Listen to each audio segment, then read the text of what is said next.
We have Coyote Boy, who's calling in from Texas. Coyote Boy, you are live on Truth Wanted. I'm loving the handle. How's it going? Dan, Kevin, thanks for having me on. Yes, I love to be here. I love both of you guys. And by the way, if I had been who Kevin was 40 years ago, reality would be different. Interesting. Yeah. I mean, if I was Kevin 40 years ago, reality would be different for me too. I don't even know what that would mean at that point. But I totally get that. Anyway, if I knew then what I knew now, holy fuck. That was, I get you. Yeah. Yes. Well, unfortunately, aging is it's tricky. It's tricky. So here's what I called in about. What are your notes say about what I called in about? Okay, well, I'm glad you asked. I'll tell you what the call screener wrote. This is what they wrote. They said that you wanted to talk about a recurring popular mythology that's been popping up called the Parable of the 100th Monkey. And I'll be honest, I have no idea what that is. So maybe you could explain to me what that is. Well, it's been an enduring bullshit mythology for like 50 years now. Okay, I'll make this really brief. Some Japanese scientists were experimenting with macaque monkeys on an island outside of Japan. There are a lot of islands outside of Japan. And when they showed the monkeys that they could rinse the sweet potatoes off in the water, they liked that. And then once a certain critical number of monkeys discovered that they could rinse sweet potatoes off and make them more edible, other monkeys on other islands figured that out. So it's a consciousness connection thing. You see where I'm going here? Yes. Now, okay, so here we go. I found the Wikipedia article for it. Can I read this real quick? Because this is informative. It says the 100th monkey effect is a hypothetical phenomenon in which a new behavior or idea is spread rapidly by unexplained means from one group to all related groups once a critical number of members of one group exhibit the new behavior and acknowledge the new idea. The behavior was said to propagate even to groups that are physically separated and have no apparent means of communicating with each other. Thanks, Wikipedia. That's a great little summary there. Okay, so and it sounds like, and also this article goes on to say that this is kind of bullshit and that this has been really criticized. You think? So that's really interesting. Well, I first ran across this idea in a 1980 book by Lyle Watson, who later admitted that he didn't really know about that. He just kind of made it up. Oh, well, that's great. Yeah, I can't find that resource. I can't find where he said that. But listen, here's the thing. We think we believe things that are true, and I want to believe, as we all say, as many true things. Do you know about the spinach dilemma? No, we're talking about monkeys and we're talking about spinach. I don't know what's happening here with this call, but I'm just going back to believing what you think is true. Do you know that spinach was once given 10 times its iron content? I believe it because if there's one science that's been consistently bullshit, it's nutrition science. I feel like nutrition science changes every year and nobody can have a consensus on anything. So I believe that was a fact at one point. Yeah. That's a good answer. But what I'm talking about is it was told to us that it was a decimal point error. And no, now we found out later it was just bad science. It just didn't get the accurate result. So here's my point. Let me go back to the original point. Yeah. Sometimes what we think is true might not be true. Yeah. I mean, you're right. And look, let's talk about this. And I want to bring Kevin into this conversation.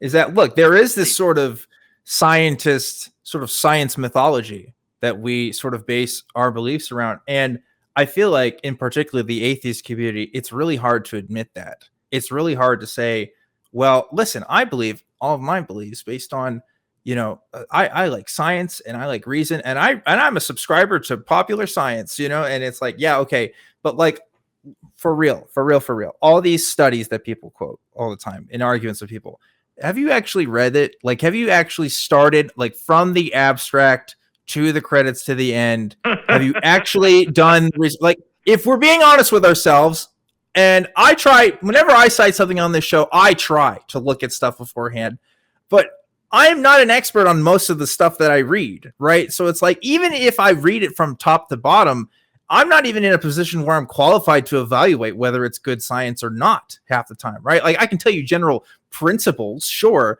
but I'm not a sociologist. I'm not a psychologist. I have a communications degree. That doesn't mean shit to science for the most part. So it's like, I do feel like there is at least in the secular community, we sometimes sort of use science as like a mallet when we don't really have, it's like we're not Thor. We're not worthy of that mallet because we haven't actually done the work for that. But anyway, Kevin, what do you think? Well, I think the one thing that we are also good at is saying that science continues to learn. So yes, as we get new information, as we do new research, then the science may change, and that's okay. So for people who are agnostic, they go, okay, maybe not, but if there's some more proof or there's some more evidence, maybe then I'll believe. So I think that's important, with science. I also think in our current day, it's while yes, I admit I have never gone back and like done the abstract and the research and that followed the trail. I think it is important for us to often ask who's the one paying for the research. And so I think we've learned that multiple times, that you can manipulate data to how you want and oftentimes get the message. And so who's paying for that? What was their goal in doing that? And so is this something that's reproducible and credible? And I just happen I think it was the Koch brothers who did a massive study to show that single payer healthcare was going to cost more and be a detriment to healthcare. And then their survey actually proved the opposite. So in those times, I don't always mind if the outcome is wrong. Yeah. It is an interesting phenomenon because it's like, okay, well, if science is sometimes wrong, does it mean it's a reliable method of knowing things? Seriously, like you kind of have to think about the epistemology here. I mean, sometimes it is, but is it always? Can we always be sure? And like the thing is, I don't have time to figure out all the things that I believe are true. I think humans are 70% water. I am never going to prove that for myself. Okay, absolutely. I don't have the tools. I don't have the capacity. Like, I'm just going to believe that for the rest of my life and just trust that people have done the work on that. Like, and that's kind of what you have to do in our world. The more complicated our world is, the more important it is to have our beliefs, our foundation set in stone. Because you pull one stone out, some whole towers of belief kind of fall apart. So it is an interesting conundrum, and I think it's something we have to honestly wrestle with. But anyway, we're taking this conversation in hopefully an interesting direction. Coyote Boy, what do you think? Well, I think people will believe anything they want to believe if it entertains them. Yeah, true. Like alien abduction, Bigfoot, they'll just go with it like it's a Twilight Zone episode, I think. That's also true. I'm very invested in the whole belief thing because, like, I do this show. But, like, when people talk about aliens and Bigfoot, like, a lot of times they're just kind of bullshit. Like, a lot of times they're just like, I don't know. I don't know if they actually believe some of the stuff people say. I think I'm just too serious about some of this stuff. Sometimes. Well, there's kind of a scalar thing. Like there are lots of alien abduction and Bigfoot and other monster stories, but where do you draw the line? I was taken to Venus and impregnated by a lizard man. I mean, where do you draw the line? Some of it is obviously absurd. Well, and where's the evidence for that? So if you were impregnated by the lizard man, then there should be a result of a pregnancy or some tissue that didn't make it that would be knowledgeable for us. So, and I think to your point, there are times when people want to believe things. Don't get me started. I I had an inappropriate encounter with a lizard man myself several years ago, and I got pregnant, and I had a Bigfoot. Yeah. Well, pictures or it didn't happen. Pictures or it didn't happen. no, I hear you. Anybody can make up any story, and they write a book and they sell it. It's an industry. It's an industry now to convince the gullible and the naive that portals and lizards things and it's just an industry. I hear what you're saying, Coyote Boy, but I want to make this point clear, and we should probably wrap up this call after this, is that, look, I recently watched a video about Dan Ariely. This is a guy who is an economist who's written several books, popular science books on behavioral economics. I've read 2 of his books, and I just saw a thing saying how a lot of the studies that he talks about were bullshit and like weren't real. And there's kind of been like this scandal in his career. He went on NPR and said, hey, it turns out dentists can only both agree whether they see a cavity in an x-ray about 50% of the time, is what he said. And the NPR guys is like, wow, 50% is like, yeah, that's what we found with this thing.